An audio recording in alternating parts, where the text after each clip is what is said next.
Hello student, this one book of Aagaz Hindi पाठ्य पुस्तक class 5th student. Today we start our lesson number 15 chapter name कबूतर और जाल। So let us start.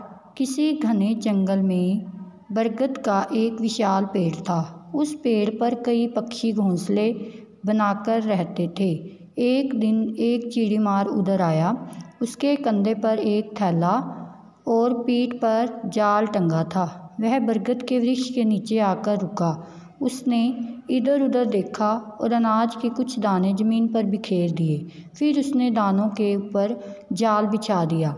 यह सब करने के बाद वह एक झाड़ी के पीछे छिपकर बैठ गया और पक्षियों के जाल में फंसने की प्रतीक्षा करने लगा।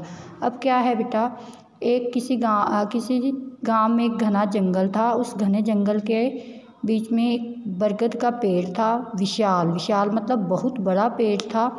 उस पेड़ पर कई पक्षी घोंसले बनाकर रहते थे। एक दिन क्या हुआ, वहाँ पर एक चिड़ीमार आया। चिड़ीमार मतलब जो पक्षियों को मारता था और पक्षियों को अपने जाल में फंसाता था, उसे बोलते हैं चिड़ीमार। तो एक दिन वो चिड़ीमार उधर आया। उसके कंधे पर एक थैला था। थैला मतलब बैग था और पीठ पर जाल टंगा था जिसमें वो पक्षियों को कैद करता था। वह बरगद के वृक्ष के नीचे आकर रुक गया। उसने इधर उधर देखा और देखा कि कोई भी इधर उधर नहीं है। उसने क्या किया, अनाज के कुछ दाने वो ज़मीन पर फैला दिए। फिर उसने दानों के ऊपर क्या कर दिया, जाल बिछा दिया, ताकि कोई भी पक्षी जब दाने खाने के लिए आए और उस जाल में क्या हो जाए, कैद हो जाए। यह सब करने के बाद वह एक झाड़ी के पीछे जाकर छिप गया और बैठ गया और पक्षियों को जाल में फंसने की इंतज़ार करने लगा। प्रतीक्षा मतलब होता है इंतज़ार करना। बरगद पर एक बूढ़ा कौवा भी रहता था। वह डाल पर चुपचाप बैठा यह सब कुछ देख रहा था। वह समझ गया कि चिड़ीमार उसके साथियों को अनाज के दानों का लालच देकर पकड़ना चाहता है।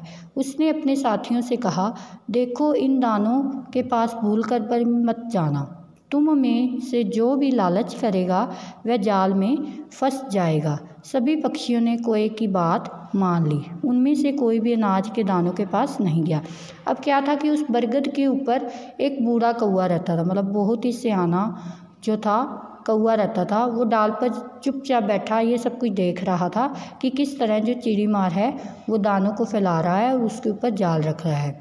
तो वो समझ गया था कि जो ये चिड़ीमार है ये पक्षियों को अपने जाल में फंसाना चाहता है, ठीक है, उनके अनाज के दानों का लालच देकर उनको पकड़ना चाहता है। तो उसने कौवे ने क्या कहा कि अपने साथियों से वो बोला कि ये जो दाने हैं इनके पास तुम भूल कर भी मत जाना, क्योंकि जो भी लालच करेगा या जो भी इन दानों के पास जाने की कोशिश करेगा वह जाल में फंस जाएगा। तो जो सारी ये पक्षी हैं, सी इन दिस पिक्चर, ये जो सारे पक्षी हैं इन्होंने क्या किया, इस कौवे की बात मान ली। तो उनमें से कोई भी अनाज के पास नहीं गया। उन अनाज के दानों के पास ये कोई भी पक्षी नहीं गया। थोड़ी देर बाद कबूतरों का एक झुंड उड़ता हुआ उधर आया। झुंड मतलब होता है ग्रुप। कबूतरों ने ज़मीन पर बिखरे अनाज के दाने देखे तो वे नीचे उतरने लगे। थोड़ी देर बाद क्या हुआ कि कुछ कबूतरों का जो झुंड था, झुंड मतलब जो उनका ग्रुप था, समूह था, वो उड़ता हुआ उधर आया। उन्होंने देखा कि ज़मीन पर बहुत सारे दाने बिखरे पड़े हैं और उन्हें देखकर वो नीचे उतरने लगे। तब उनके मुखिया चित्रग्रीव ने कहा, मित्रों, यहाँ उतरना ठीक नहीं है। भला सोचो, बरगद के नीचे अनाज के दाने कहाँ से आए? इसमें ज़रूर कोई धोखा है।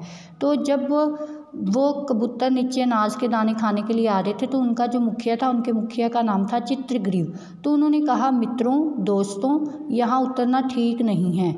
भला सोचो कि इस बड़े पेड़ के नीचे अनाज के दाने कैसे आ सकते हैं? तो इनमें वो कहता है इसमें ज़रूर किसी की चाल है, किसी ने ज़रूर धोखे से ये मतलब फैलाए हैं ताकि कोई भी पक्षी आए और इनको खाए और वो मेरे जाल में फंस जाए।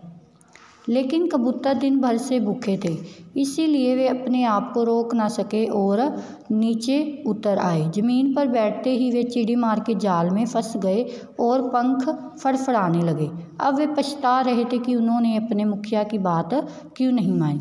लेकिन जो कबूतर थे वो बहुत दिनों से भूखे थे, उन्हें कहीं अनाज नहीं मिला था, कुछ खाने को नहीं मिला था।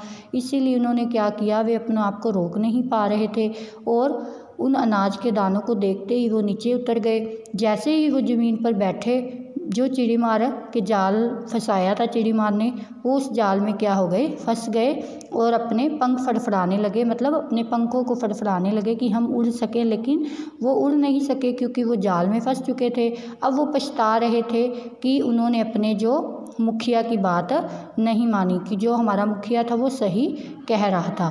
स्टूडेंट, नाउ हुई this stanza start in next part. Thank you student.